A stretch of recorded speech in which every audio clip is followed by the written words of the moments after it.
Bonjour à toutes et à tous, ravi de vous retrouver pour 7 jours sur la planète, l'émission qui revient sur les temps forts de l'actualité de la semaine et notamment l'enlèvement au Cameroun de 7 touristes français dont 4 enfants.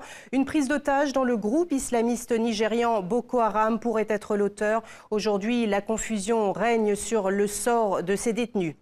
À noter également cette semaine le 2e anniversaire de la révolution libyenne, celle qui a eu raison du régime de Mouammar Kadhafi. Nous verrons où en est la Libye aujourd'hui. Enfin, impossible de revenir sur l'actualité de ces derniers jours sans évoquer l'affaire qui secoue l'Afrique du Sud, l'affaire Pistorius, du nom de l'athlète paralympique inculpé du meurtre de sa petite amie Riva Steenkamp. Un accident, affirme-t-il. Il vivait au Cameroun, il y avait le statut d'expatrié et profitait, le temps d'un voyage touristique, des paysages de l'extrême nord du pays. C'est là qu'ils ont été enlevés, 7 Français, tous membres d'une même famille, 3 adultes et 4 enfants. Un enlèvement non revendiqué, mais qui, selon la France, devrait être l'œuvre du groupe islamiste Boko Haram, très actif dans le nord-est du Nigeria. Ces dernières heures, le sort de ces otages a fait l'objet d'informations contradictoires. On fait le point avec Sam Assoula sur le terrain. Voici la première vidéo du véhicule des otages, tel qu'il a été retrouvé à l'endroit même de leur enlèvement. Portière ouverte, un 4x4 de location maculé de boue et visiblement embourbé. La raison pour laquelle les ravisseurs l'ont abandonné pour poursuivre à mobilette avec leurs 7 otages vers le Nigeria tout proche. Ils auraient mis 4 minutes seulement pour y acheminer leurs otages. C'est donc là-bas que se concentrent toutes les recherches après une journée de folles rumeurs de libération et d'encerclement des Français enlevés. Sur cette frontière, de part et d'autre, il y a eu d'importants mouvements de troupes militaires sans que l'on sache exactement à quoi ils sont dus. S'agit-il d'une traque active, d'une préparation à une éventuelle sortie d'otages ou simplement de patrouilles préventives? Difficile à dire. Ce qui est sûr, c'est que ces tout premiers jours de recherche sont déterminants pour le sort des otages. Christian Éboulet, bonjour. Vous êtes journaliste à la rédaction de TV5 Monde et on va essayer de comprendre avec vous ce qui se passe exactement en ce moment, donc à la frontière entre le Cameroun et le Nigeria. Première question, que sait-on exactement de Boko Haram, de Ansarou et de ce lien qu'ils ont avec Al-Qaïda? Alors on va peut-être commencer par Boko Haram, qui est une secte terroriste qui a été créée en fait au début des années 2000 et son fondateur Mohamed Youssouf avait comme objectif la création d'un État islamique, d'un émirat islamique dans le nord du Nigeria. Et en 2009, malheureusement, Mohamed Youssouf a été tué et c'est le début de la radicalisation qu'on connaît aujourd'hui de ce mouvement qui a fait entre 2009 et 2011 près de 1500 morts dus à Boko Haram. Alors, depuis la dissidence créée par le mouvement Ansarou, qui est en fait en désaccord avec les responsables de Boko Haram sur un seul point, à savoir l'attaque vis-à-vis des Nigérians musulmans, a créé un mouvement en 2012 qui, lui, a exactement le même objectif, mais pas tout à fait les mêmes méthodes. Ils ont décidé de se spécialiser dans l'enlèvement des Occidentaux et en 2012, ils ont notamment enlevé un Français, un ingénieur français dans le nord du Nigeria et plus récemment, ils seraient à la source de l'enlèvement de 7 employés d'une entreprise libanaise installée dans le nord du Nigeria. Et alors le lien avec Al-Qaïda? Alors, à partir en fait des années 2000, le mouvement Boko Haram, compte tenu de ses objectifs, a noué des liens d'abord avec les Chebabs somaliens, ensuite avec Al-Qaïda au Maghreb islamique. Et en réalité, c'est parce que ces deux mouvements se rejoignent sur l'anti-occidentalisme qu'ils ont noué ces liens. Par ailleurs, les liens avec les Chebabs ou Al-Qaïda au Maghreb islamique permettent à Boko Haram d'avoir des lieux d'entraînement. Ils s'entraînent en Somalie et parfois ils vont dans le désert algérien et malien pour s'entraîner. Ça leur permet donc d'avoir des lieux d'entraînement et des ressources. Alors est-ce qu'on peut faire un lien entre ce qui se passe actuellement au Nigeria, au nord du Cameroun, et ce que l'on a pu voir et ce que l'on voit encore au nord du Mali? Il y a une forme de retour de balancier de l'histoire dans ce qui se passe actuellement. Le califat de Sokoto au XIXe siècle a dans la mémoire des Nigérians quelque chose comme un un impact important, c'est une représentation de ce que fut la fierté des musulmans du nord du Nigeria. Et depuis, il y a comme une idéalisation de cet État souverain qui avait été banni par le colonisateur britannique. Et ce qu'il faut dire, c'est que ce nord du Nigeria a été islamisé par des savants maliens notamment. Pas seulement, mais il y avait des savants maliens, des gens qui venaient du Maghreb et des gens qui venaient du Moyen-Orient. Donc aujourd'hui, il est un peu curieux que ces radicaux du mouvement Boko Haram se retrouvent dans le mouvement Moujao, qui est présent dans le nord du Mali et qui combat actuellement, notamment à Gao. Alors, c'est la première fois que sont enlevés des Occidentaux au Cameroun. Comment le pouvoir camerounais peut-il et doit-il réagir face à une telle situation de crise ? Le gouvernement camerounais a longtemps nié la présence de Boko Haram au Cameroun. En fait, Boko Haram se sert du Cameroun, du Tchad qui est au nord et du Niger comme d'une base arrière. Ils ont besoin de ces bases arrières pour se replier parce que le gouvernement nigérian mène une lutte féroce contre ces terroristes. Et le handicap du gouvernement camerounais se situe dans les moyens de lutte contre cette présence terroriste. Les moyens ne sont pas adaptés. Donc il faudrait que les moyens sécuritaires du gouvernement camerounais soient adaptés. Il y a des unités de gendarmerie, des unités de police, mais nous sommes face à une espèce de guerre asymétrique. Et puis, les populations des deux côtés de la frontière sont des populations qui sont culturellement identiques. On ne peut pas distinguer un partisan de Boko Haram d'un musulman ou non musulman d'ailleurs, parce que le nord du Cameroun n'est pas majoritairement musulman, au contraire. On ne peut pas distinguer ses habitants et les moyens de sécurité doivent s'adapter à cette nouvelle situation. Alors vous parlez des populations locales, justement, on imagine qu'une prise d'otage comme ça de touristes occidentaux qui faisaient du tourisme dans le nord du Cameroun va avoir des répercussions sur l'économie. Quelles peuvent être les conséquences sur les populations locales ? Les conséquences sont nécessairement dramatiques pour une raison simple, c'est que le tourisme faisait vivre une bonne partie de la population dans le nord du Cameroun. Ce qu'il faut savoir, c'est que le Cameroun, c'est 20 millions d'habitants, le Nigeria, c'est 160 millions d'habitants. Et dans chacun des deux pays, le niveau de pauvreté au nord du Nigeria, par exemple, est immense. Il atteint près de 80% de la population. Et au Cameroun, c'est à peu près la même chose. Le taux du nombre de personnes qui vivent avec à peu près $1 par jour atteint presque un quart de la population.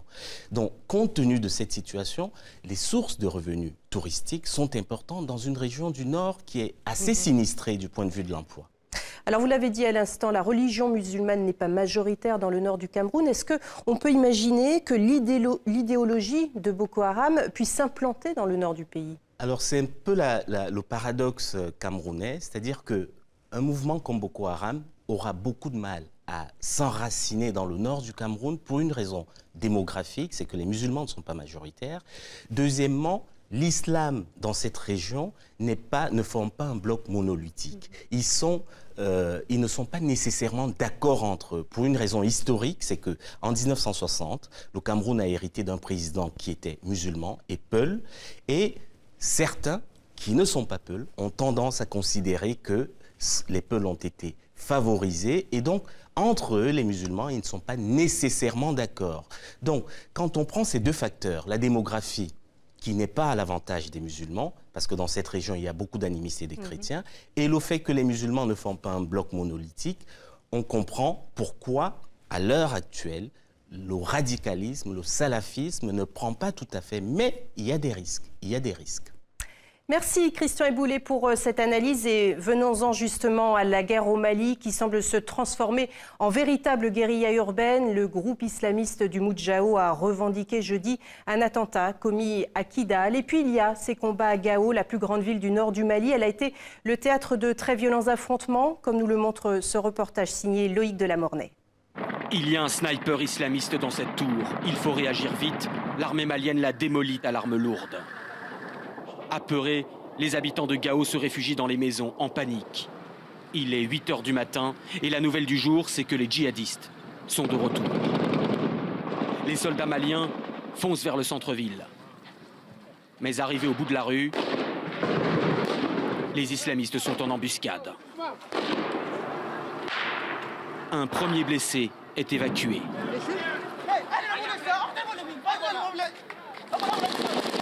Les soldats maliens font face avec les moyens du bord. La précision des tirs n'est pas toujours optimale et ils ont peu d'équipement de transmission. Alors il faut utiliser de simples portables. Oui, ça continue, oui. On a 2 blessés légers. Légers ? Oui. Et à votre avis, ils sont combien dans la mairie là ? Ah, c'est une trentaine, c'est plus de 30. Les balles sifflent sur le muret au-dessus des soldats. Les islamistes sont à l'intérieur du bâtiment. C'est la mairie de Gao. Les combats sont acharnés. Les combats durent depuis plus de 3 heures maintenant. Pour l'instant, l'armée malienne est seule aux commandes. La France n'a pas envoyé de renfort. Une manière pour la France de pratiquer un test et de voir tout simplement si l'armée malienne peut faire face seule à ce type de menace. Mais soudain, les soldats maliens semblent débordés. Ils battent en retraite. Un deuxième front s'ouvre.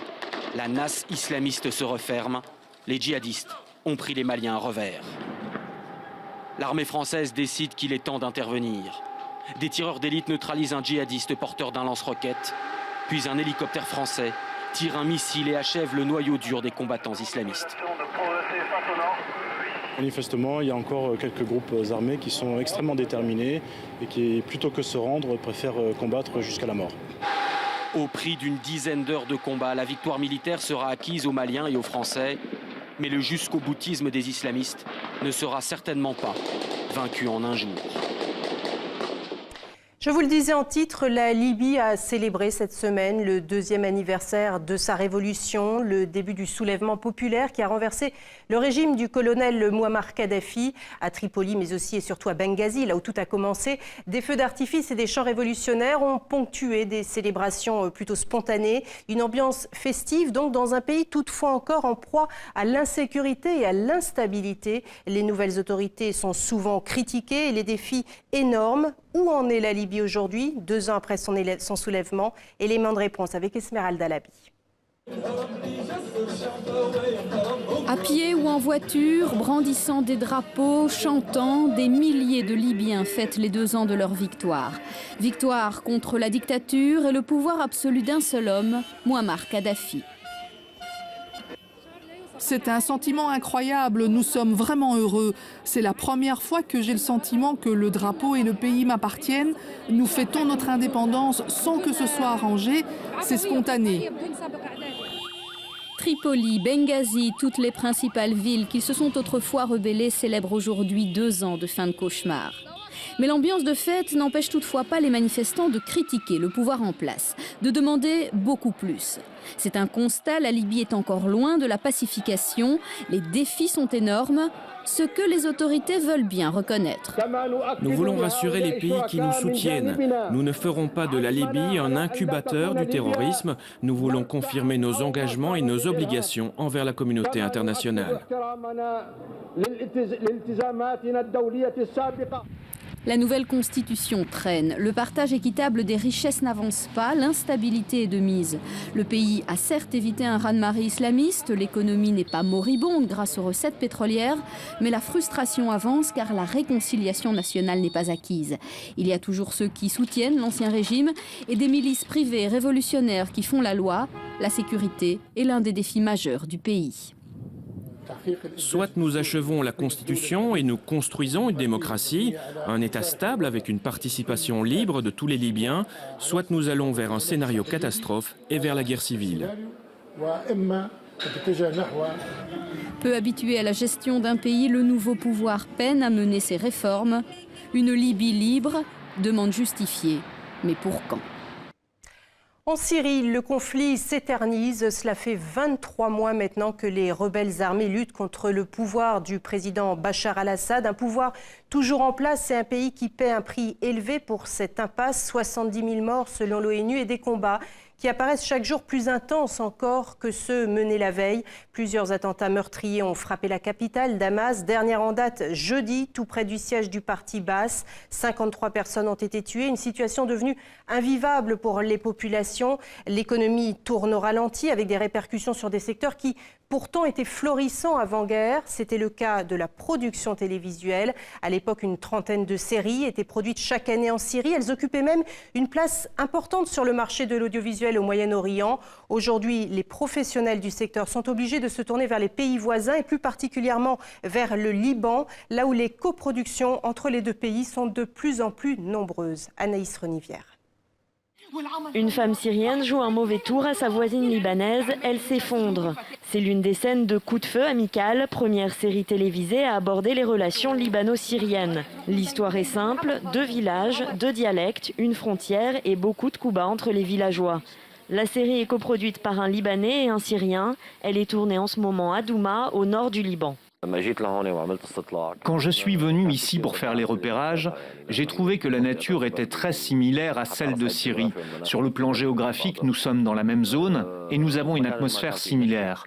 Et puis notre partenaire libanais avait envie que la production se fasse au Liban. Hors caméra, d'autres raisons sont avancées. Les acteurs sont syriens ou libanais, mais l'ensemble de l'équipe technique vient de Damas. Pour la plupart d'entre eux, impossible de travailler sur place pour des raisons de sécurité. De nombreux professionnels du cinéma syrien se tournent vers le Liban, proche géographiquement et culturellement. J'ai déjà travaillé avec des acteurs libanais, mais toute expérience avec de nouvelles personnes est un nouvel apprentissage et ça va être bien pour moi, aussi bien sur le plan humain que professionnel. La nationalité ne compte pas et puis les Syriens et les Libanais sont très similaires, il n'y a pas de différence. Sur le plateau, l'ambiance est bonne, mais personne ne livre ses opinions politiques. Fait significatif, après le tournage, une partie de l'équipe rentrera en Syrie, l'autre tentera sa chance à Beyrouth. Dans la vraie vie comme à l'écran, les acteurs doivent s'accommoder de leurs différences et apprendre une nouvelle manière de travailler. Évidemment, j'ai senti une différence parce que leur manière de travailler est différente de la nôtre. Ils travaillent très rapidement alors que nous, on prend notre temps. Je croyais que tout pouvait arriver dans les pays arabes, mais pas en Syrie. Parce que la Syrie est un endroit sûr, c'est un pays qui a toujours accueilli les Libanais quand il y avait la guerre. Le réalisateur indique que sa série n'a rien de politique, mais il avoue à demi-mot que dans le script, le chef du village syrien essaye sans cesse de prendre le pouvoir sur ses voisins libanais. Rien ni personne ne peut arrêter la révolution. Ces paroles ont été prononcées cette semaine, non pas en Tunisie ou encore au Bahreïn, mais en Équateur, par Rafael Correa, réélu dimanche à la tête de ce pays d'Amérique du Sud. Un 3e mandat remporté avec 56% des voix. Même le pouvoir ne s'attendait pas à un tel score, affirment aujourd'hui certains politologues. Et quand celui qui figure comme l'un des poids lourds de la gauche latino-américaine parle de révolution, il s'agit de sa révolution citoyenne, de sa politique de redistribution et de dépenses publiques, une politique aujourd'hui encore plébiscitée. Portrait d'un dirigeant charismatique et populaire avec Philippe Antoine. Les bras levés, le poing serré, voici donc l'homme qui va poursuivre ce qu'il appelle sa révolution citoyenne. Né il y a 49 ans d'une famille modeste, Rafael Correa obtient des bourses pour étudier en Belgique, où il rencontre sa future épouse, et puis aux États-Unis, où il devient docteur en économie. Et dès son arrivée au pouvoir en janvier 2007, ce catholique fervent tient sa promesse de faire rentrer beaucoup d'argent dans les caisses de l'État grâce aux immenses ressources pétrolières de son pays. Depuis les années 80, les compagnies pétrolières, européennes, brésiliennes ou nord-américaines, bénéficiaient de conditions très favorables. Mais Correa inverse le système et impose des énormes redevances qui vont permettre la construction d'hôpitaux, d'écoles et la rénovation du réseau routier. Et ce n'est pas tout, le président efface unilatéralement plus de 3 milliards de dollars de dette extérieure.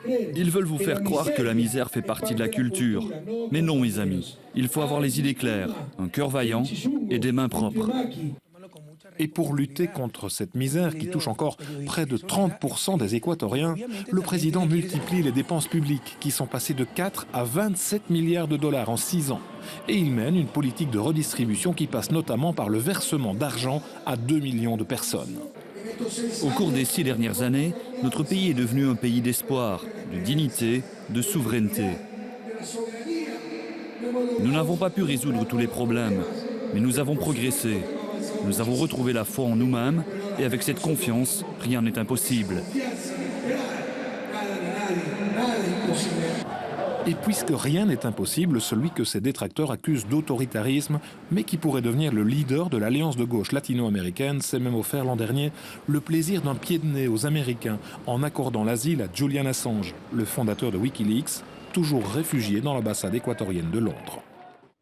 La Grèce a une nouvelle fois tourné au ralenti cette semaine sous l'effet d'une grève générale. En cause toujours la politique d'austérité menée par le gouvernement et exigée par ses créditeurs, l'Union européenne et le Fonds monétaire international, pour pouvoir rester sous perfusion financière. Mais aujourd'hui, les Grecs sont à bout. Ils ne voient plus aucune issue. Le pays est au bord de l'explosion sociale.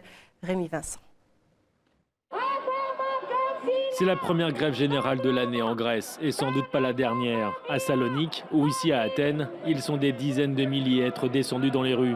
Le même mot d'ordre que l'an passé, le même qu'il y a 2 ans. L'austérité, ça suffit. Aujourd'hui, il y a quelques milliers de personnes dans les rues. Demain, il y en aura beaucoup plus. On doit nous écouter, on doit nous comprendre. Cette politique ne peut plus continuer. La Grèce entre dans sa 6e année de récession. Plus d'un salarié sur 4 est au chômage. Chez les jeunes, le taux de sans-emploi atteint même 60%.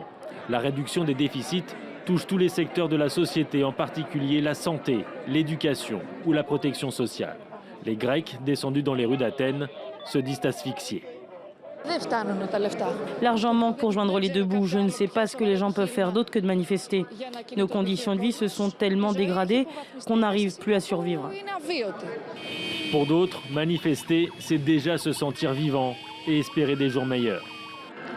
Tant que nous nous battons, il y a toujours de l'espoir dans l'avenir. C'est un message pour changer de politique. C'est un message que nous espérons faire passer à tous. Parce que si nous ne résistons pas, là, il n'y a pas d'avenir. Un message transmis avec de la colère. Des affrontements ont éclaté dans le centre d'Athènes. Jets de pierre contre gaz lacrymogène des forces de l'ordre. Des débordements assez vite contenus. Ce n'était que la première grande manifestation de l'année. Et place à présent à l'affaire Pistorius, du nom de cet athlète qui aimait les armes, comme l'a découvert cette semaine le monde entier. L'Afrique du Sud est sous le choc. Il était dans son pays une véritable icône, un symbole de courage, premier sprinter amputé à avoir couru aux Jeux Olympiques aux côtés des valides. Et bien aujourd'hui, le mythe est tombé. Oscar Pistorius est inculpé pour le meurtre de sa petite amie Reeva Steenkamp. Il risque la perpétuité, une véritable descente aux enfers pour cet homme dont on dévoile à présent les côtés sombres. Rémi Vincent. Oscar Pistorius a fait face au juge, debout, seulement quelques minutes. C'est son avocat qui lira sa déposition sur l'honneur, une déposition dans laquelle l'athlète nie avoir eu l'intention de tuer sa petite amie. La mort de Reeva Steenkamp est un accident, affirme-t-il. Oscar Pistorius dit avoir tiré sur la porte des toilettes où elle s'était réfugiée, croyant à l'intrusion d'un voleur. Une thèse rejetée par le procureur qui l'accuse de meurtre avec préméditation. La demande de remise en liberté sous caution est actuellement examinée. Oscar Pistorius ressort du tribunal de Pretoria, à l'abri des regards.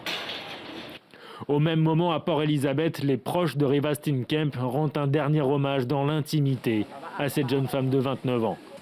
Juste un drap et une composition de fleurs blanches recouvrent le cercueil. Les journalistes restent tenus à l'écart jusqu'à l'issue de la cérémonie. Ce vide qu'elle laisse au cœur de chacun qui la connaissait, il ne sera jamais comblé. Il faut garder toutes les choses positives et se souvenir de ce que ma sœur a pu nous apporter et essayer de continuer. Elle va nous manquer. Reeva Steenkamp a été incinérée dès la fin des funérailles au crématorium de Victoria Park. Elle connaissait Oscar Pistorius depuis 3 mois. Revenons à présent sur un événement qui s'est déroulé en Russie, ou plutôt devrais-je dire au-dessus de la Russie. Il était 9h20 heure locale le 15 février dernier lorsqu'une météorite s'est désintégrée dans le ciel de Tcheliabinsk, une ville industrielle de l'Oural de plus d'1 million d'habitants. Tout s'est passé en quelques secondes, entraînant un mouvement de panique. Certains ont cru au crash d'un avion, d'autres à un scénario de fin du monde. Ce qui est certain, c'est que le phénomène était inédit par l'ampleur de son bilan humain. Mylène Girardot. Une pluie de météorites qui s'abat au-dessus d'une ville d'1 million d'habitants. L'événement est extrêmement rare dans l'histoire humaine. Vers 9h heure locale, les habitants de Tcheliabinsk ont pu voir une boule de feu accompagnée d'une lumière très vive traverser le ciel. Un phénomène visible à plus de 200 km. J'ai vu un objet traverser le ciel, il y a eu un éclair, on a cru d'abord que c'était un feu d'artifice. Puis il y a eu une trace comme s'il s'agissait d'une fusée. Et 1 minute après, une grande explosion. Selon les spécialistes, la météorite mesurait plusieurs mètres de diamètre et pesait des dizaines de tonnes. Elle se serait désintégrée à 5000 mètres au-dessus de l'Oural et des fragments auraient touché la Terre en plusieurs endroits. Mais c'est l'onde de choc qui a été particulièrement impressionnante, provoquant la panique. Murs et fenêtres ont été littéralement soufflés, blessant près d'1 millier de personnes. Ce n'est pas la première fois qu'une telle météorite s'abat sur Terre. Près de 100 tonnes de ces objets spatiaux tombent même chaque jour. Mais généralement, ils se consument quand ils entrent dans l'atmosphère et arrivent sous forme de poussière. Au pire, ils s'écrasent dans des zones inhabitées ou dans l'océan, sans jamais faire parler d'eux.